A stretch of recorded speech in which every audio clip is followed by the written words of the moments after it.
The sea was vast. The people were afraid. Behind them, Pharaoh's army thundered. Before them, only water. Moses stood still.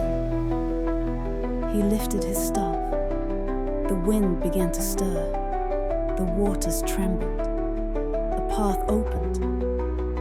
Walls of water rose on either side. People walked through, step by step, dry ground beneath their feet. The army followed, but the sea remembered. The waters returned. Silence fell. Exodus 14:14. The Lord will fight for you. You need only to be still. Rest now. Let the waves carry your worries away.